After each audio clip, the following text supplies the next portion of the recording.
Module 3, Intercultural Communication Tools in Public Sectors. Every day, we go about our lives communicating with others in different ways. Every approach taken with every individual has a meaning behind it, and as humans, we excel in trying to communicate the message we want to transmit. This is done through verbal, paraverbal, and non-verbal communication.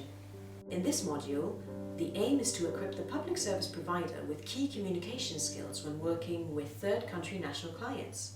We'll also be demonstrating the appropriate ethos when working alongside interpreters in order to carry out clear and effective communication. While verbal communication clearly refers to speech, paraverbal communication concerns the tonality, pitch, and speed we apply to the way we speak. This is more often than not accompanied by non-verbal communication, which concerns body language, gestures, and also facial expressions. However, we may sometimes encounter barriers which hinder our success in delivering clear information. This may have something to do with the misuse of the three forms of communication, where words, speech patterns, and body language are not used appropriately or are misinterpreted. This often leads to unsuccessful negotiations and a failure to deliver quality service in the workplace. We will be aiding you in becoming a star speaker. Not only will you become a more approachable service provider with these given skills, but you'll also learn how to handle any given situation in the most professional manner, tackle the task at hand in an efficient and explicable manner with the client, take appropriate action in solving problems and dealing with difficult scenarios, achieve effective results and win the trust of your satisfied clients. The first step in achieving star status is to develop your listening skills. We frequently underestimate the importance of listening, and when in conversation, we often forget to listen because we're so concerned with what we have to say once that person finishes speaking. We forget the difference between hearing and listening. Before working on the following skills, we must first ensure that we are genuinely taking in what our client has to say. It is only then that we may effectively apply our listening techniques. In order to help your client through his or her queries, you must focus on taking in all the information he or she is giving. Don't think about what you're going to say next. Allow the client to feed you information and then answer or advise accordingly. This is called active listening, and a client can instantly sense when your listening skills are actively switched on. We can now work on heightening our listening skills. The first step towards being a professional listener when addressing third country nationals is to make them feel that they are within a safe and friendly environment.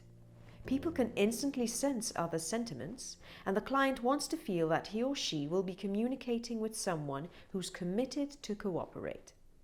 By putting aside our prejudices and emotions, we are putting on a neutral and cooperative hat which puts the client at ease. An integral part of listening is physically showing your client that you're committed to the task at hand. By using the right body language, you'll be encouraging your client to give you more information about his or her problem. Crossed arms and leaning far back on your chair gives the impression that you're putting yourself above your client and that you intend on being dominant and uncooperative. Leaning forward and placing your hands in front of you shows that you are open to what your client has to say. Tilting your head and nodding also confirms that you are taking in what he's saying. Good listening skills go hand in hand with effective question skills.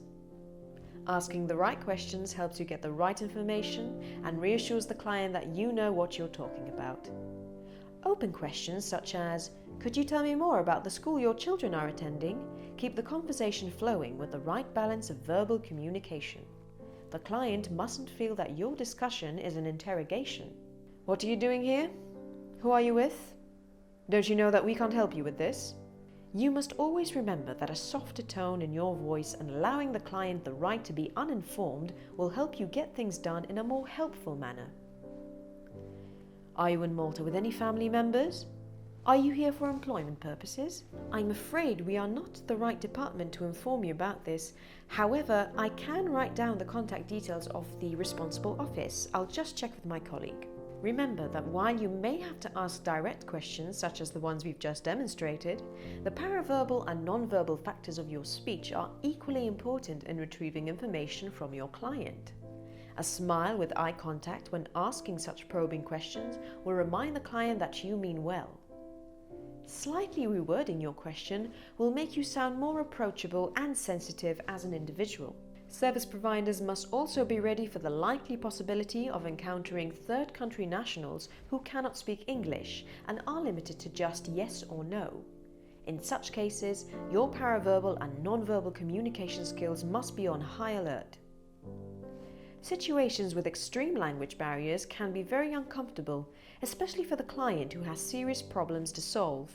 Imagine that you are faced with a client who doesn't speak English and is carrying an important document containing some very private and confidential information. The client cannot read in English and is concerned for his privacy and does not wish for certain details to be divulged. This consequently adds another barrier to your scenario. As you can see, the client can only give very little information due to the language barrier, and he wishes to keep his information private and confidential. Here is a proposed method of handling such a situation. An essential part in the work of service providing for third country nationals is the role of interpreters. They are essential in resolving barriers such as the one just presented, and they must work in harmony with the service provider to ensure a neutral, respectful, and professional exchange with the client. These are some vital tips when working with an interpreter. Make sure that you always address the client when speaking in English. Eye contact and a friendly disposition can be understood by any nationality. The interpreter must be seated next to the client, yet slightly behind him or her. This gives emphasis to the message being interpreted and allows the client to better engage with the service provider without any interference. The interpreter must exactly interpret what is being said, particularly the addressing of the two parties in the first person. No information given should be left uninterpreted. At the same time, the interpreter should not give his or her own opinions or own interpretation of the message. The interpretation should be exact. Side conversations between the interpreter and the client should be avoided. In all cases, they must be interpreted for each party's benefit. This ensures trust and mutual ground for everyone. Our communication skills should be universal. They are to be applied to any individual, whether local or a third country national. It is not a question of being charitable or preferential towards any particular nationality. It is a question of providing a shared quality service which reflects the professionalism of your sector. Good communication promotes the philosophy of entitlement. It supports the fact that every individual is entitled to an easy transmission into a new society through the welcoming help of its service providers. This project is part financed by the European Union, European Fund for the Integration of Third Country Nationals.